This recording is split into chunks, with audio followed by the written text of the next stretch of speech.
오늘 본문은 우리 지난 시간 구원의 삶의 최고의 모델을 보여주었던 이 요단강 동쪽 지파들, 르우벤과 갓과 므낫세 반지파들, 그들이 갑자기 그들의 유업으로 받은 그 땅으로 돌아가면서 그들이 세운 제단으로 인해 발생한 사건에 대한 내용입니다. 이것으로 인해 이스라엘 다른 10지파들과 갈등이 일어난 일에 관한 것입니다.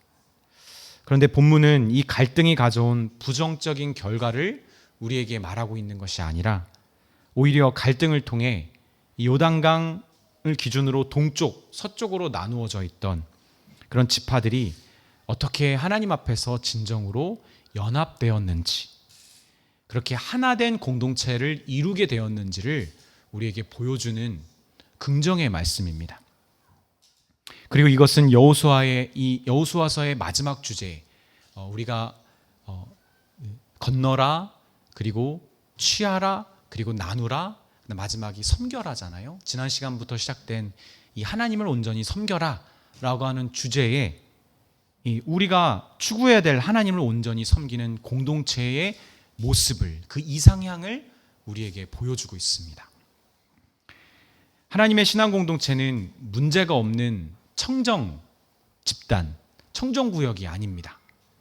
거듭된 오해와 갈등과 존재할 수밖에 없는 물리적인 차이, 환경적, 배경적 차이로 인해 거기서 생기는 여러 가지 문제들에도 불구하고 하나됨을 이루는 공동체입니다. 그렇기 때문에 오히려 대표적 신앙 공동체라고 할 수 있는 교회 공동체는 반드시 그 교회 공동체 안에 갈등이 있습니다. 우리는 그것을 어쩔 수 없는 갈등이라고 부르기보다 필요한 갈등이라고 생각하면 좋을 것 같습니다. 또 다시 말하면 필요한 갈등이고 건강한 갈등이기도 합니다. 교회 공동체에는 건강한 갈등이 요구됩니다. 그것을 통해 우리 공동체가 온전한 궤도에 이르렀는지 우리는 알 수 있는 지표가 되는 거죠. 신약의 교회 가운데 로마 교회는 유대 그리스도인들이 세운 교회였습니다. 그러나 그 당시 로마 황제가 이 로마 지역의 전 지역의 유대인들에게 추방령을 내리는 바람에 이 교회를 처음에 세웠던 유대 그리스도인들이 교회를 비우고 떠나게 되었어요. 그 황제가 죽고 그 추방령이 폐지가 되자 돌아온 유대 그리스도인들이 교회를 이제 찾아가 보니까 로마 교회를 지탱하고 있고 이끌고 있는 사람들은 이제는 이방인 그리스도인들이었죠. 원래 개척 멤버들이었던 유대 그리스도인들, 그리고 정통이죠. 그들과 비정통이고 원래 개척 멤버도 아니었던 이방인 그리스도인들 간의 그들의 다름, 그 갈등이 만들어내는 그런 문제들, 여러분 이것이 사도 바울이 로마서를 쓰게 된 여러 이유들 중에 하나였습니다.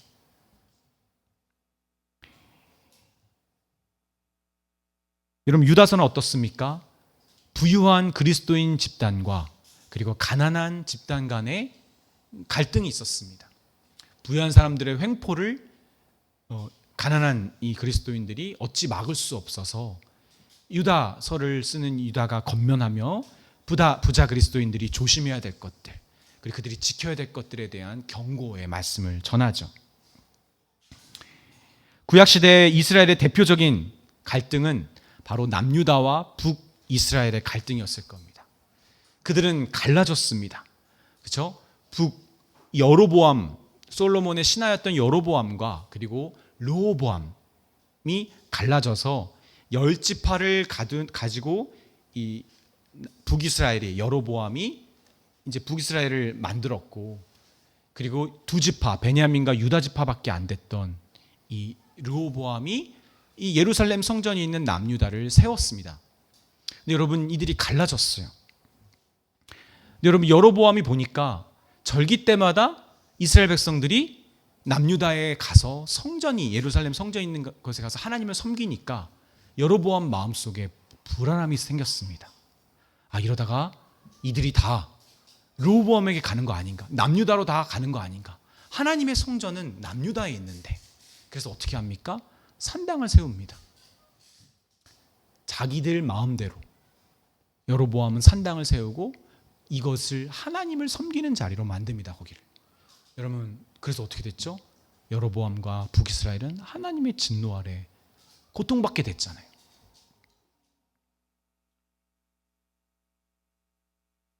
우리 주 안에 사랑하는 여러분, 그리스도 예수 안에서 우리 신앙 공동체가 된 우리들은 분명 이런 차이와 갈등 그리고 문제를 통해 우리는 고통과 어려움을 겪기도 합니다. 그런데 여러분, 이것은 이런 오해와 갈등은 사실 우리가 피할 수 있는 것이 아닙니다. 우리가 서로 다른 사람이기 때문에 다른 배경 그리고 다른 환경 또 교회 안에서의 위치가 서로가 다릅니다. 시기도 다르고요. 헌신의 정도도 다릅니다. 하나님이 허락하신 은사의 종류도 다릅니다. 그리고 믿음의 크기가 때로는 다를 때도 있습니다. 꼭 믿음이 좋은 사람이 행복한 것만은 아닙니다. 많은 역할을 감당하게 되죠. 근데 문제는 뭐냐면 이런 우리 안의 차이와 다름은 계속 연합보다는 문제를 일으키고 갈등을 우리에게 준다는 것이죠. 무엇보다 우리는 불신과 교만의 늪이 익숙한 그런 죄의 습관된 육체가 우리를 감싸고 있기 때문에 우리는 연합보다는 화합보다는 갈등을 일으키는데 더 익숙하고 잘합니다. 그건 자연스럽게 그런 일들이 일어납니다. 그러나 우리는 거룩하시고 언약에 신실하신 하나님의 사랑으로 말미암아 그런 무한한 은혜의 사랑을 경험한 산 증인으로서 그리고 만물, 자기 안에서 만물을 하나 되게 하시는 우리 주 예수 그리스도의 몸된 교회로서 우리는 비록 우리의 육체가 갈등과 오해를 일으키기에 쉬운 자연스러운 몸이지만 우리는 충분히 하나됨을 이룰 수 있습니다.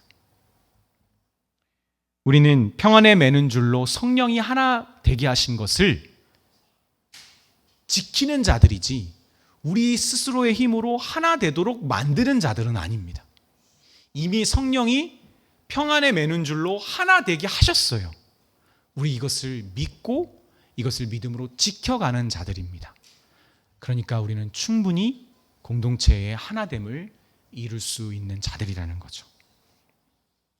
저는 오늘 이 말씀을 통해 이렇게 한몸됨을 이루는 온전한 공동체의 모습을 우리가 경험하면서 보면서 우리가 기억해야 되는 중요한 신앙의 원리, 공동체의 원리를 우리가 한번 되새겼으면 좋겠습니다. 그리고 우리 가운데 이 온전히 하나됨의 온전히 하나 되는 하나님의 신앙 공동체를 이루는 은혜를 하나님 앞에서 소망했으면 좋겠고 그거를 같이 이루어갔으면 좋겠습니다. 저는 그런 교회를 보고 싶습니다. 저희 모두는 그런 교회를 위해 이 자리에 있다고 저는 믿습니다. 저 여러분이 그것을 소망하고 그리고 이미 주님이 하나 되게 하신 것을 믿고 구할 때 그 은혜를 마땅히 이 교회 안에서 누리게 되는 그런 시간이 되기를 주님의 이름으로 빕니다. 아멘. 그럼 오늘 본문은 여호수아를 통해 하나님께서 인도하신 이스라엘 백성들이 이루게 된 신앙 공동체의 온전한 모습이 무엇인지를 우리에게 보여주고 있어요. 즉 다시 말하면 본문은 우리에게 우리가 추구해야 되는 하나님이 기뻐하시는 온전한 공동체의 모습을 제시하고 있다는 겁니다. 가장 먼저 우리에게 두 가지를 제시하고 있는데 가장 먼저는 하나님에 관한 것입니다. 그리고 두 번째는 우리 공동체 서로에 관한 것입니다. 그런 하나님의 신앙 공동체는 온전함을 이루게 된 신앙 공동체는 하나님의 언약을 하나님과의 언약을 가장 최우선으로 여기면서 그러면서 신앙의 삶을 살아내는 공동체입니다. 여러분 우리 읽진 않았지만 본문 22장 10절에 보면 이렇게 되어 있습니다. 르우벤 자손과 갓 자손과 므낫세 반 지파가 가나안 땅 요단 언덕가에 이르자 거기서 요단가에 제단을 쌓았는데 보기에 큰 제단이었더라. 이스라엘 자손이 들은즉 이르기를 르우벤 자손과 갓 자손과 므낫세 반지파가 가나안 땅의 맨 앞쪽 요단 언덕가에 이스라엘 자손에게 속한 쪽에 제단을 쌓았다 하는지라. 여러분, 말씀드렸던 이 요단강을 기준으로 동쪽에 속한, 그렇죠, 가나안 땅이 아닙니다. 동쪽에서 유업을 받은 르우벤, 갓, 므낫세 반지파들이 제단을 쌓았는데, 그렇죠? 뭐 기념비를 세운 거예요, 기념비를. 근데 그 기념비가 어디다 쌓았냐면 그들 쪽이 아니라 이 10지파가 있는 요단강 넘어 가나안 땅 서쪽 베냐민 지파의 유업에 있는 땅에다가 세웠습니다. 여러분, 우리가 지난 시간에 지도를 봤는데 여기는 없어요. 우리가 본 것처럼 베냐민 지파의 위치가 되게 신기하잖아요. 그렇죠? 그렇죠? 유다와 그리고 므낫세 사이에 있잖아요. 베냐민이 그 사이에 딱 껴있잖아요. 근데 베냐민이 딱 사이에 껴있을 뿐만 아니라 요단강을 기준으로 기가 막히게 옆으로 더 삐져나올 정도로 이렇게 튀어나와 있어요, 옆으로. 근데 그쪽에 요단강에 딱 접붙어 있는 그쪽에 이 요단강 동쪽 지파들이 기념비를 세운 거예요. 12절에 보면 이스라엘 자손이 이를 듣자 곧 이스라엘 자손의 온 회중이 실로에 모여서 그들과 싸우러 가려 하니라. 우리는 본문을 통해서 두 가지를 할 수 있어요. 그들이 세웠던 기념비는 매우 컸다. 매우 너무 눈에 띄게 높고 컸다라는 거예요. 누가 봐도 명확하게 멀리서라도 보일 만큼. 그리고 또 하나, 이 기념비는 나머지 10지파들에게 분노를 샀다는 겁니다. 진노를 샀다는 거예요. 바로 싸우러 갈 정도로, 다투러 갈 정도로 그들에게 진노를 샀다는 겁니다. 여러분, 왜 그렇게 일제히 이렇게 반발했을까요? 허락도 받지 않고 하나님 앞에 기념비를 세운 거, 혹은 우리 땅에다가 니네들이 뭔데 우리 유업으로 받은 이 가나안 땅에다가 기념비를 세우냐, 뭐 그런 이유일 수도 있습니다.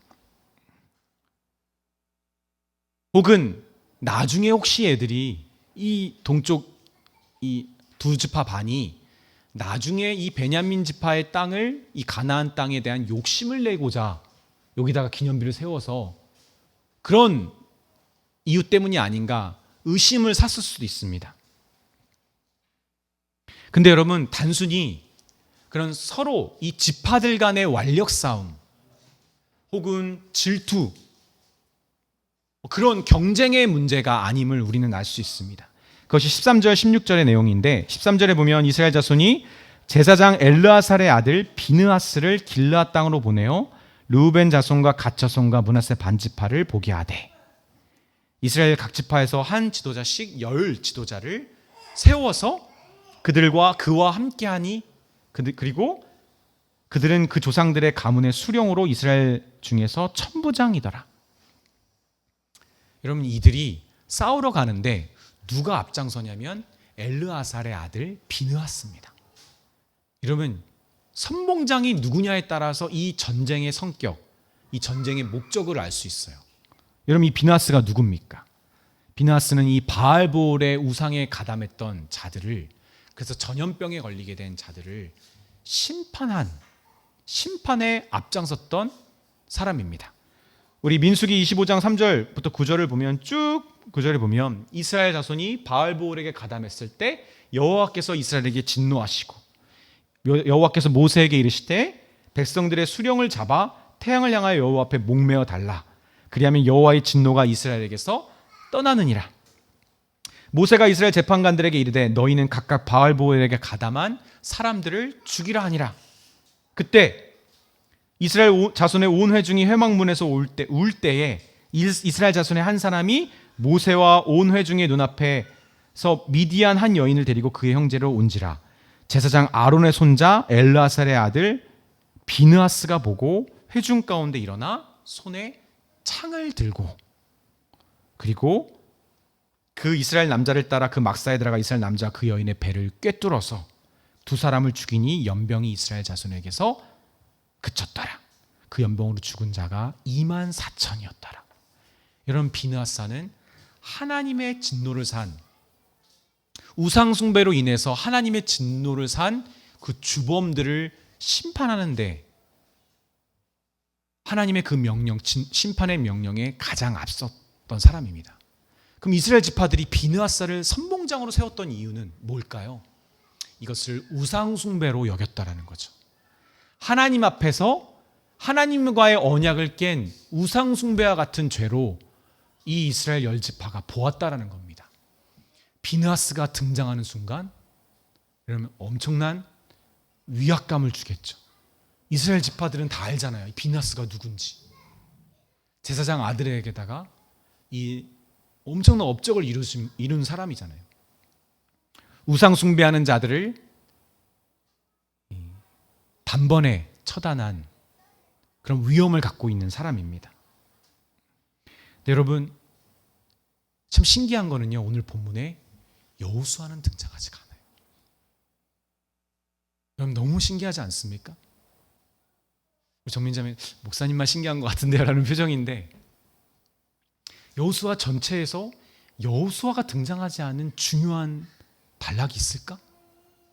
이런 중대한 사건을 두고 이스라엘 지파가 비느하스를 선봉장으로 세웠다라는 것은 단순히 이것이 우상 숭배의 심각한 죄일 뿐만 아니라, 그리고 이 사람이 이것을 감당하기에 최적의 사람입니다라는 것을 보여줄 뿐만 아니라, 그리고 이 문제가 인도자 여호수아가 아니라 이스라엘 온 지파가 해결해야 되는 그들 공동체의 책임인 것을 우리에게 보여주고 있는 거예요.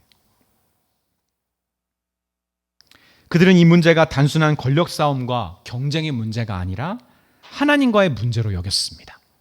그리고 이 문제는 이제 하나님의 신앙 공동체 이스라엘이 스스로 감당해야 될 책임이 있는 문제인 것을 우리에게 보여주고 있어요. 우리 주 안에 사랑하는 여러분이 신앙생활을 하면서 갈등이 일어납니다.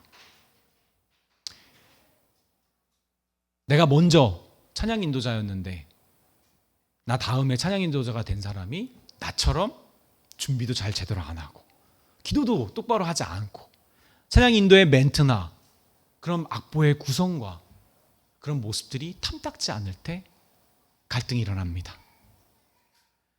원로 목사님과 신임 목사님과의 갈등도 일어납니다. 파벌도 생깁니다. 신앙생활 하다 보면 성도 간의 갈등들이 계속 일어나요. 누가 더 헌신을 크게 했는지, 누가 더 헌금을 많이 했는지, 누가 개척 멤버였는지, 누가 성골인지, 정통 이 교회의 아주 핵심 멤버인지. 여러분, 이런 것이 우리에게 갈등을 일으키기도 합니다. 그리고 목사님과의 갈등도 일어나죠. 목사님이 내 말을 들어주지 않았네. 내가 의견을 낸 것은 목사님이 안 들어주고, 목사님이 저 사람 헌금 많이 내는 사람의 의견을 들어주네.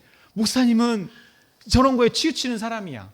판단하고 싶기도 하고, 그리고 나에게만 가혹한 것 같기도 하고, 이런 문제들이 일어납니다. 여러분은 다 신앙생활을 많이 해봤잖아요. 교회생활 많이 해봤잖아요. 별의별 일들이 많이 있어요. 제가 제 얘기를 막 풀어내는 스토리텔러는 아니지만 가능하면 제가 교회에서 경험한 일들을 여러분에게 사실 지혜로 나눠주고 싶을 정도로 이야기 보따리가 정말 많습니다. 그런데 여러분, 우리 잊지 말아야 될 게 있어요. 성도들 간의 갈등이 생기는 문제, 성도와 목회자의 갈등이 생기는 문제, 혹은 교회와 교회끼리의 갈등이 생기는 문제, 교회와 선교사의 갈등이 생기는 문제. 여러분, 이거 진짜 서로의 문제일까요? 서로의 차이와 다름으로 생기는 문제일까요? 여러분, 목회자가 성도와 싸우면 안 되는 이유가 뭘까요? 여러분, 뭐라고 생각하세요? 말씀이 들리지 않기 때문에, 목사님의 말씀이 들리지 않기 때문에. 그것도 중요한 이유예요. 목사님과 다투고 나면 목사님의 말씀이 들리지 않고 목사님의 말씀을 신뢰하기가 어려워져요. 하나님께서 목사님을 통해서 주시는 말씀을 받아들이기가 쉽지가 않은 거예요. 목회자가 성도들 앞에서 말과 행동을 정말 조심해야 되는 이유는, 왜냐하면 사실 더 결정적인 거는 대부분의 성도들이 목사님과 목회자와 갈등이 일어나거나 교회를 섬기는 사람들과 갈등이 일어나는 문제는 당사자의 문제가 아니기 때문에 그래요. 하나님과의 관계에서 문제가 일어났기 때문에 그래요. 하나님과의 관계에서 문제가 일어나면 하나님을 대표해서 하나님을 통해 일하는 사람들과의 관계가 흔들리기 시작해요. 그래서 목회자는, 그리고 이렇게 앞에 나와서 찬양 인도를 하든 섬기는 자들은, 나서서 섬기는 자들은 조심해야 되는 거예요. 자기의 말실수와 잘못과 어떤 욕심과 부족한 모습 때문에 성도들의 시험거리가 되면 안 되는 거예요. 성도들이 헷갈릴 수 있잖아요. 내가 하나님과의 문제인지 아니면 정말 목회자가 잘못 행동해가지고 생기는 갈등인 건지, 이걸 헷갈리게 하면 안 되는 거죠.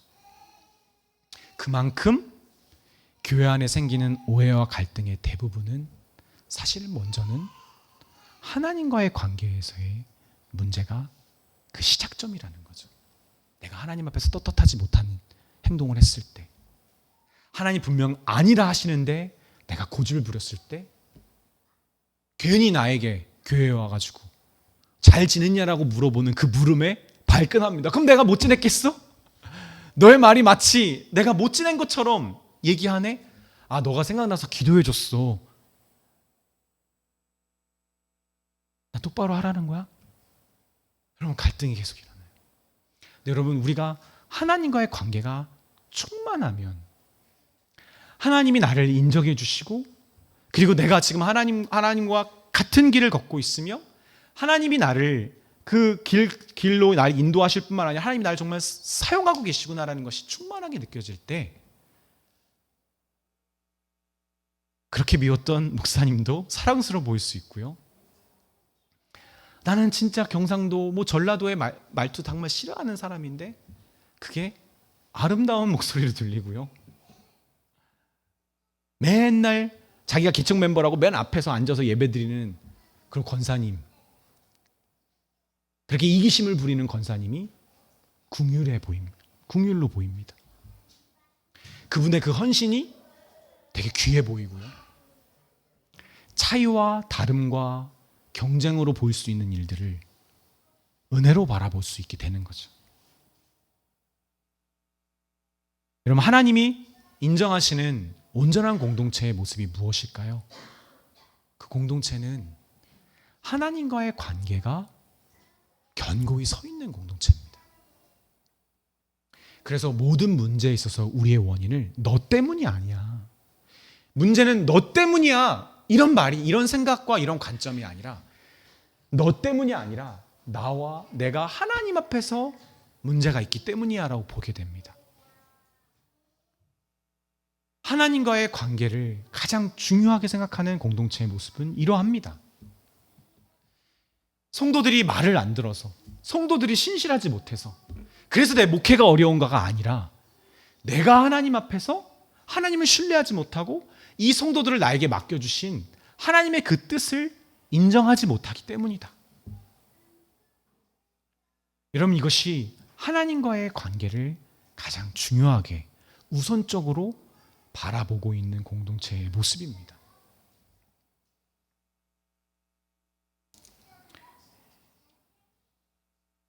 열 지파 지도자들은 이것이 서로의 문제, 서로의 갈등이기에 앞서 하나님과의 문제임을 알았고, 그들이, 이 요단강 동쪽 지파들이 하나님에게서 그들이 반대로 돌아선 죄악임을 알았던 겁니다.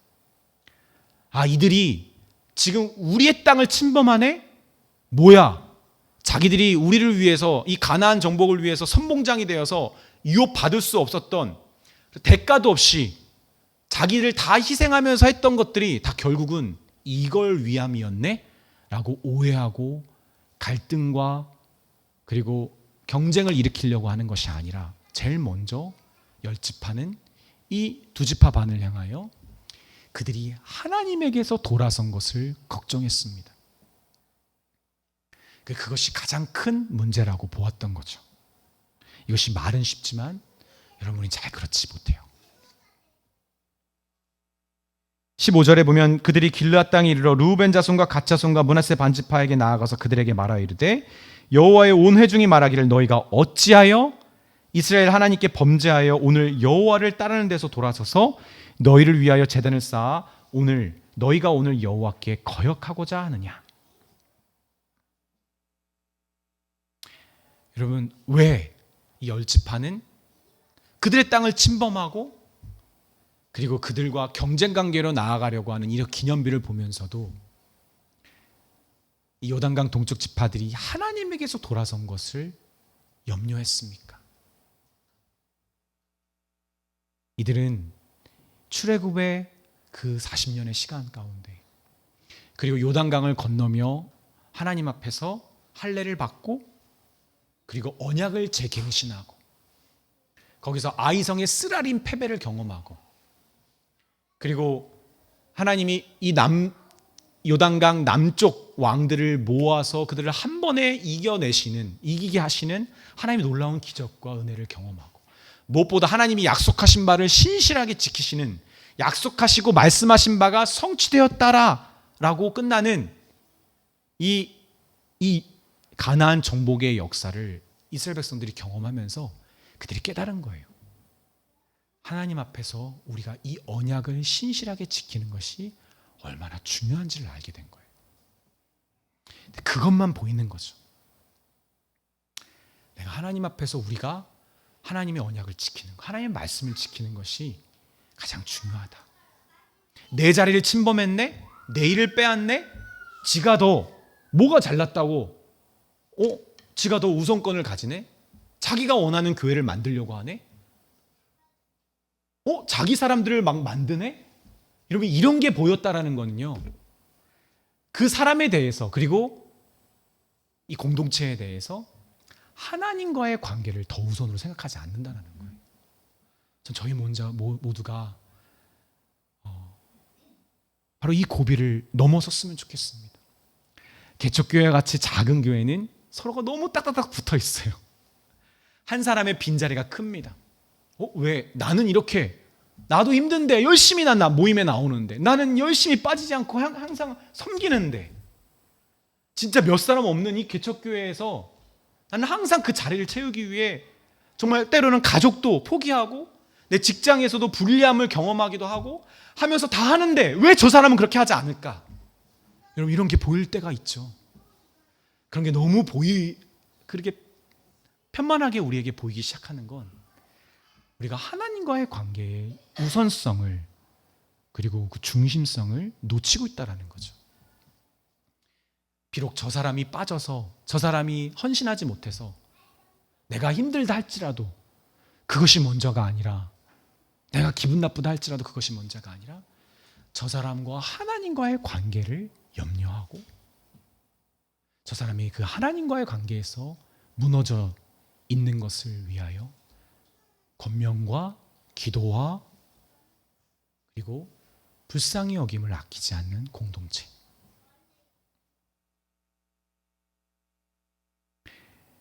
약속하신 바를 반드시 성취하시는 하나님. 그래서 당신의 백성에게 마땅히 그 언약의 신실함을 요구하시는 하나님을 아는 공동체의 모습입니다. 그런 하나님을 경험했기 때문에 나올 수 있는 모습입니다.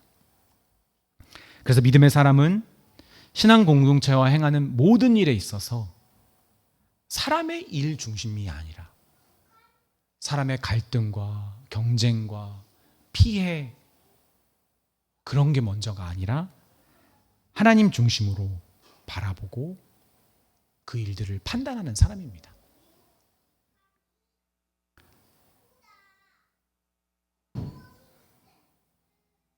그래서 그런 신앙 공동체는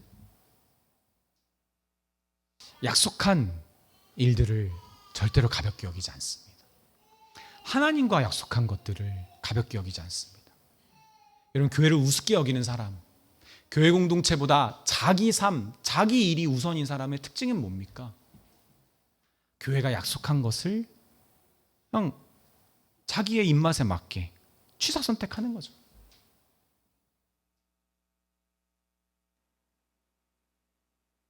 그리고 저 교회와 약속한 것을 내가 잘 지킴으로써 그것을 가지고 교회에서 나의 우월함을 드러내려고 하는 것이 아니라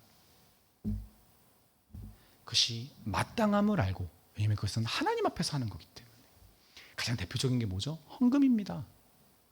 헌금.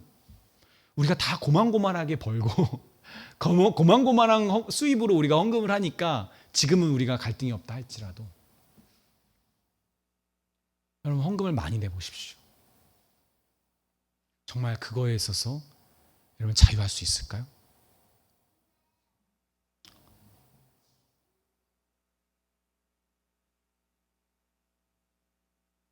내 거로 여기지 않고 하나님 거의 임을 분명하게 인정하고 정말 작은 주일 헌금의 약속이지만 그것을 신실하게 지키려고 하는 태도, 이런 태도들과 이런 마음들이 모여서 하나님의 온전한 공동체가 보입니다. 그러니까 결론적으로 말하면 우리 신앙 공동체는 서로에게 잘 보이기 위해서, 서로를 잘해주기 위해서, 어쩌면 서로를 세우기 위해서 모여서 행하는 공동체가 아닙니다. 우리는 서로 만나서 사람과 사람과의 만남이 있지만 사실은 사람과 사람과의 만남이 아니라 하나님을 만나고 있는 겁니다. 지금 교회 안에서 하나님께 헌금을 하는 거고요, 하나님께 일하는 겁니다. 하나님을 예배하는 거고요. 저는 신앙 공동체에서 약속하고 정하고 함께 하기로 한 일에 대해 잘 지키면 잘 지키는 대로, 못 지키면 못 지키는 대로, 그것의 기준이 사람이 아니라 하나님이었으면 좋겠습니다. 서로에게 실망감을 주어서 미안함도 있겠지만 무엇보다 하나님 앞에서입니다. 우리 모두가 그런 은혜를 누렸으면 좋겠어요. 그렇기 때문에 때로는 교회가 하나님 앞에서 온전한 신앙생활을 하지 않는 성도들에 대하여 교회의 권위로 질책, 징계, 권면할 수 있는 겁니다. 아멘. 전 저희 모두가 때로는 그런 질책과 권면과 징계가 내 안에 있다 할지라도 그것이 어떤 사람의 일의 문제가 아닌 내가 하나님 앞에서 나의 문제임을 정확하게 인지하고 그것을 온전히 돌이키게 되는 그런 일들이 넘치는 우리 공동체가 되었으면 좋겠습니다. 아멘.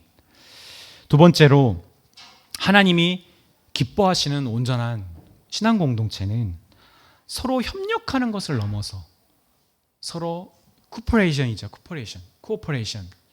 협력이 아니라 여러분 하나의 유기체로 하나님을 섬기는 공동체입니다. 하나님께 한 몸이 되어서 우리 안에 벌어지는 선과 악의 문제를 함께 짊어지는 공동체가 하나님이 기뻐하시는 공동체입니다. 10지파는 이 요단 동쪽 지파들의 불순종과 죄악의 문제가 그들이 하나님 앞에 심판받고 끝나는 문제가 아니라 이스라엘의 온 회중에게 미칠 것을 두려워하고 있습니다. 18절입니다. 우리 한번 같이 읽을까요? 시작. 오늘 너희가 돌이켜 여호와를 따르지 아니하려고 하느냐? 너희가 오늘 여호와를 배역하면 내일은 그가 이스라엘 온 회중에게 진노하시리라. 여러분 18절, 19절, 20절을 보면 계속 강조합니다. 이스라엘의 온 회중에게 하나님이 진노하신다.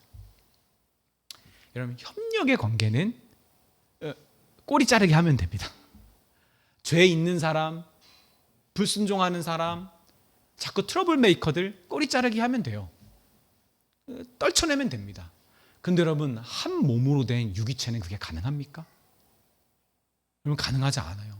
정말 작은 새끼 손톱에 그 손톱깎이로 더 바싹 자른 것이 계속 나에게 불편함을 주고요.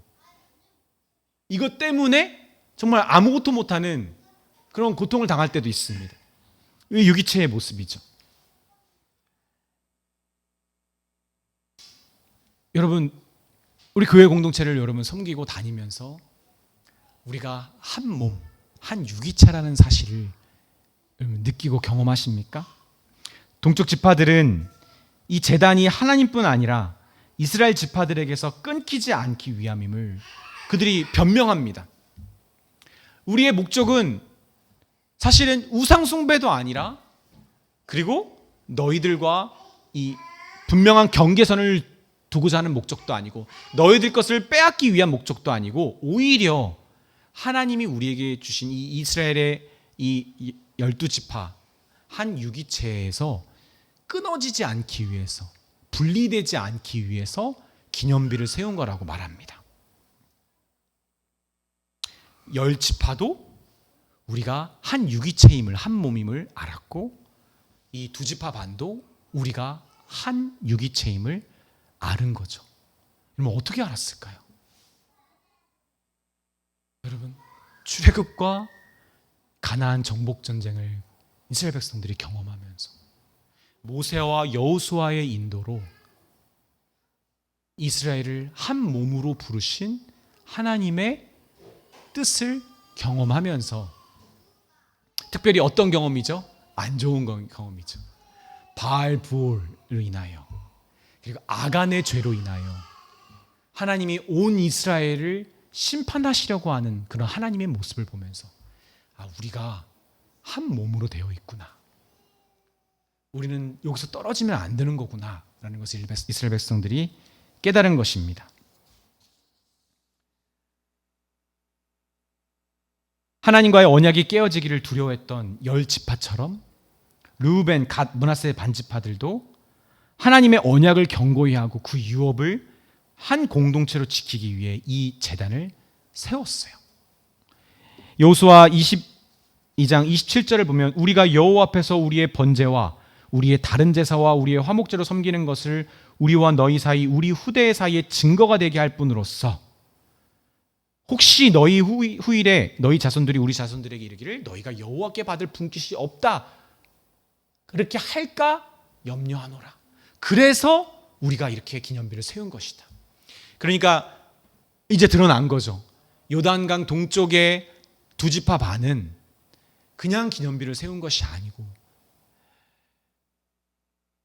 하나님이 한 공동체로 부르신 것을 그들의 후손들이 놓치지 않도록, 잃어버리지 않도록, 그리고 하나님이 비록 그들이 떨어져 있지만, 요단강을 건너서 분리되어 있지만, 하나님이 이들도 하나님의 언약을 지켜야 되는 공동체임을 그 자손들에게 알려주고자 이들이 세웠던 겁니다.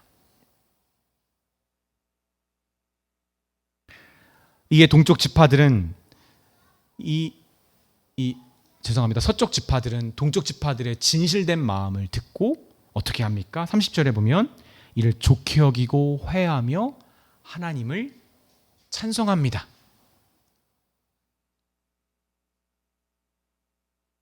(34절에) 보면 르우벤 자손과 갓 자손이 그 제단을 에시라 불렀으니 우리 사이의 이 제단은 여호와께서 하나님이 되시는 증거라 함이었더라. 우리와 함께 하시는, 그리고 우리도 하나님의 언약에 신실한 한 몸임을 증거하는 기념비가 된 것입니다. 그래서 이 여호수아가 보여주는 기념비의 사건은 총 7번 등장해요. 기념비가. 근데 그 7번 중에 3번은 죄를 지었을 때 아간의 시체 위에, 이 아모리 왕들의 시체 위에서 기념비를 세웁니다.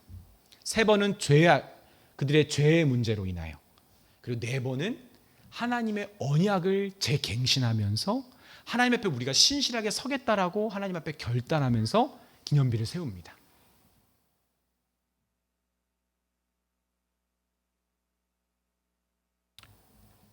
우리 주 안에 사랑하는 여러분, 하나님이 기뻐하시는 온전한 공동체는 각 성도의 신앙의 삶을 그의 것으로 여기고 그의 문제로 보지 않는다라는 거죠.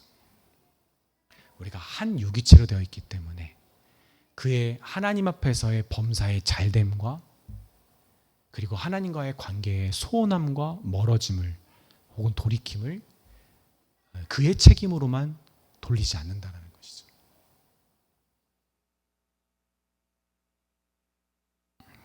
믿음의 사람들은 자신의 신앙의 모든 일을 자기의 것으로 여기지 않고 내가 속한 공동체와 함께 해야 되는 것으로 여기며 공동체와 함께 살아내기를 자원하는 사람들입니다.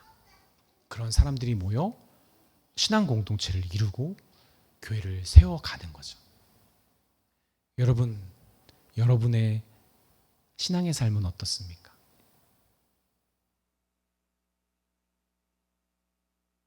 별거 아닌 것까지도 다 교회와 공유를 해야 되고 목사님에게 다 얘기를 해야 되고,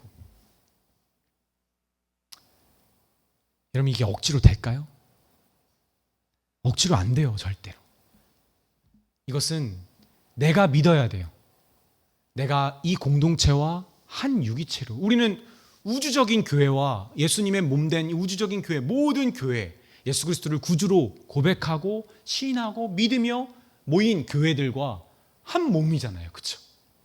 우리는 다 연결되어 있어요. 예수 그리스도의, 베드로 사도가 얘기한 것처럼 예수 그리스도의 핏부림을 받은 우리는 한 지체들입니다. 같은 지체들입니다. 그렇죠?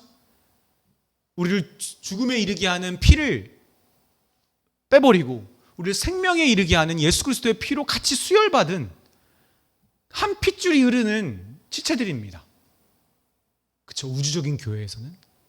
그런데 우리가 지금 이런 작은 지역교회에 속함으로써 내가 진정 예수 그리스도의 한 핏줄 된 형제 자매들과 한 몸임을 눈으로 보고 경험하고 실천해 나가는 그런 하나님의 구별된 은혜가 있는 거죠. 그걸 믿는 자는 자기의 삶을 함께 하려 합니다. 신앙의 삶을. 여러분, 우리 2년 동안 신앙생활 함께 하면서 우리 교회 공동체 식구들이 언제 생각났어요? 저는 조금은 미안함도 있었지만 아내에게 좋은 데 갔을 때 자꾸 생각나요. 여기 한번 같이 와보고 싶다. 이 맛있는 데 오면, 경치 좋은 데 오면, 즐겁고 좋은 데 있으면 우리 공동체 생각납니다. 막 힘들게 고생하고 있을 때 같이 고생하고 싶다 이런 생각은 사실 잘 안 나요. 좋은 데 오면 생각나요. 근데 그럴 때마다 아차아차합니다. 이제 왜냐면 제가 가족도 있는데 자꾸 교회 식구들과 여기를 다시 오겠다라는 마음을 제가 자꾸 내뱉으면 안 되니까. 네, 그렇죠. 근데 여러분, 배우자에게 이런 오해를 받을 정도로 교회 공동체와 함께 하고 싶은 마음이 목회자만 들 이유는 없잖아요. 오히려 목회자보다 성도가 더 들을 수도 있어요. 성도들이 더 좋은데 많이 가잖아요. 아닌가요? 그렇죠? 즐거운데, 은혜로운데 함께 하고 싶고 함께 나누고 싶고. 목사님, 아직 저는 그런 생각은 잘 안 듭니다. 아직 교회 공동체와 아직 한 몸을 누리고 있지 못하다는 저는 하나의 표시일 수도 있어요. 이건 예입니다. 꼭 좋은 데 갔을 때 생각나야지만 그런 건 아닙니다. 함께 기도하고 싶고 함께 하나님 앞에 나아가고 싶고, 그리고 그 사람의 부재가 내가 힘들고 내가 피해를 봐서가 아니라 마치 나의 신앙의 문제인 것처럼 여기는 사람. 개인이 아니라 공동체의 문제임을 알 뿐만 아니라 이것을 같이 풀어나가려고 짊어지는 사람. 근데 여러분, 우리 교회 식구들만 그래야 됩니까? 아니, 저는 아니라고 생각해요. 직장과 세상에서 만나는 사람들의 문제를 우리는 하나님의 같은 창조물로 인해서 그들을 긍휼히 여기고 그들과 가능하면 함께하고 싶은 마음이 있어야 된다고 생각해요. 때로는 절제와 지혜를 통해 하나님이 허락하신 먼저 우리 교회에 허락하신 그 식구들에게 먼저 내가 집중하고, 그리고 내가 여력이 된다면, 하나님이 허락하신다면 직장의 사람들과 그것을 나누고 함께 하려고 하는 태도. 그것이 우리를 창조하신 하나님 아버지의 진정한 자녀된 사람들의 모습입니다. 그리고 우리 주 예수 그리스도의 핏부림을 받은 예수 그리스도의 몸된 공동체를 이루는 지역교회의 성도들의 모습입니다. 가장 대표적으로 저는 고린도전서가 생각났어요. 고린도전서 6장 2절에 보면, 성도가 세상을 판단할 것은 너희가 알지 못하느냐? 세상도 너희에게 판단을 받겠거든 지극히 작은 일에 판단하기를 감당하지 못하겠느냐? 교회 안에 일어난 문제를 세상 법정에 세우려고 하는 이 고린도 성도들의 모습을 보면서 너희들이 판단할 능력이 교회 안에 있는데 그것을 왜 세상에 그 판단을 맡기고 그러느냐? 6장 9절에 이어보면, 불의한 자가 하나님 나라를 유업을 받지 못하느니 미혹을 받지 말라. 음행하는 자나 우상 숭배하는 자나 간음하는 자나 탐색하는 자나 남색하는 자나 도적이나 탐욕을 부리는 자나 술 취하는 자나 모욕하는 자나 속여 빼앗는 자들은 하나님 나라를 유업으로 받지 못하리라. 너희 중에 이 같은 자들이 있더니 주 예수 그리스도의 이름과 우리 하나님의 성령 안에서 씻음과 거룩하심과 의롭다 하심을 받았느니라. 그러면서 우리가 외웠던 성령의 전의 말씀을 이렇게 이야기합니다.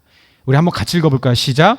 너희 몸이 그리스도의 지체인 줄 알지 못하느냐? 내가 그리스도의 지체를 가지고 창녀의 지체를 만들겠느냐? 결코 그럴 수 없느니라. 창녀 합하는 자는 그와 한 몸인 줄을 알지 못하느냐? 일렀을 때 둘이 한 육체가 된다 하셨나니 주와 합하는 자는 한 영이라.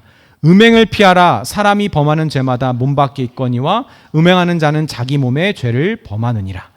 너희 몸을 너희가 하나님께로부터 받은 바 너희 가운데 계신 성령의 전인 줄 알지 못하느냐? 너희는 너희 자신의 것이 아니라 사는 것이 되었으니 그런즉 너희 몸으로 하나님께 영광을 돌리라. 아멘. 여러분, 이것이 개인에게 하는 권면의 말씀인가요?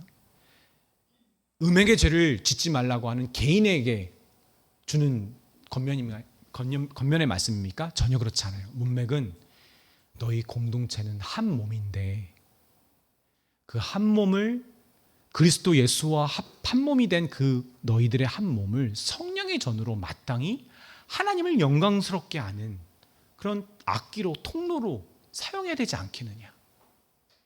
여러분, 우리가 한 신앙 공동체와 한 몸으로서 신앙의 삶을 살고 있다는 증거는요, 내가 죄를 졌을 때 이 죄가 하나님에게 죄송할 뿐만 아니라 공동체에게 미안한 거죠.